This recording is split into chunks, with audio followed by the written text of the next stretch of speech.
ان کو جب پتا چلا تو وہ انہوں نے پہلے تو کیا لگایا, انہوں نے کہا یار یہ کتنے جاہل ہیں آپ کے علماء, ان کو نہیں پتا کہ ہمارا کیا عقیدہ ہے, لیکن ہم کو ایگزسٹ کر رہے ہیں. اور پھر انہوں نے اگلی بات بڑی حیران کن کی, انہوں نے کہا مجھے بتائیے کہ آپ لوگوں نے خدا کو انسان بنا دیا ہے, آپ تو خدا کی توہین کر رہے ہیں, ہم نے آپ کو بھی برداشت کیا ہوا ہے, کیا یورپ امریکہ میں مسلمان نہیں رہ رہے جو ہمارے خدا کی توہین کر رہے ہیں, جیزس کرائسٹ کی, اور آپ کا قرآن کہتا ہے وہ روٹی کھانے کے محتاج تھے, خدا تو روٹی کھانے کا محتاج نہیں ہے, ہم تو جیزس کرائسٹ کو خدا مانتے ہیں. تو آپ بھی تو گستاخ عیسیٰ ہو. اگر ہم گستاخ محمد رسول اللہ ہے صلی اللہ علیہ وآلہ وسلم بقول آپ کے, تو ہمارے عقیدے کے تحت تو آپ بھی گستاخ عیسیٰ ہو.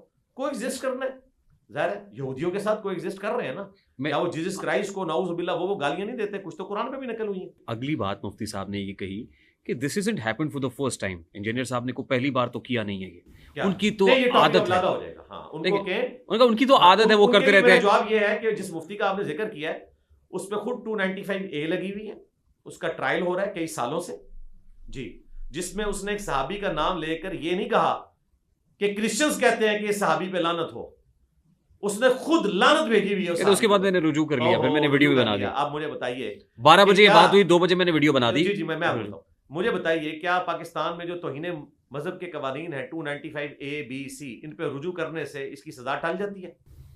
اگر سزا ٹل جاتی ہے, جو آج 400 بچہ جو ہے اڈیالہ میں اور لاہور جیل کے اندر قید ہے, وہ تو اگلے دن ہی باہر آ جائے گا ایک توبہ لکھ کے.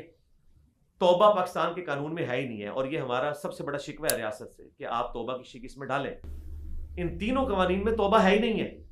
توبہ ہونی چاہیے, میری ڈاکٹرن میں قرآن و سنت کی روشنی میں اس کی توبہ قبول ہے, لیکن پاکستان کے قانون میں اس کی توبہ نہیں ہے. اور اگر اس قسم کا کوئی مقدمہ مجھ پہ بنے گا تو یہ کہیں گے یہ توبہ کرے تب بھی قبول نہیں ہے. اچھا, میں نے اسے پوچھا, وہ یہ کہتے ہیں کہ دیکھیں میں نے تو توبہ کر لی, رجوع کر لیا. انجینئر صاحب تو وہ بھی نہیں کر رہے. ہاں جی, میں پہلے انجینئر صاحب تو اپنے اسٹیٹمنٹ کی وضاحت دے رہے ہیں. میں آپ کو اس طرف لے کے آ رہا ہوں کہ جو انہوں نے توبہ کی ہے وہ توبہ قبول نہیں ہے, اس لیے کہ پاکستان کے قانون میں توبہ نہیں ہے. مثلا اگر آپ قرآن پاک کو پاؤں کے نیچے مسل دیں نعوذ باللہ, 295B آپ کے اوپر لگے گی, اس کے بعد آپ توبہ کریں تو توبہ قبول نہیں ہے, کیونکہ ان تینوں قوانین میں توبہ کی شک نہیں ہے. آپ نے سزا بھگتنی ہے تب آپ کی توبہ ہوگی, پاکستان کا قانون یہ کہتا ہے. ایک اور مفتی صاحب پہ 295B لگی تھی, آپ کو یاد میں آپ کو بتاؤں, پھر انہوں نے بھی توبہ کی اور علماء کرام تک وہ پہنچی. میری ویڈیو آئی تھی کہ یہ پیکج آپ دوسروں کو بھی دیں اور یہ شک ڈلوائیں قانون میں, وہ بھی غیر قانونی ہوا ہے.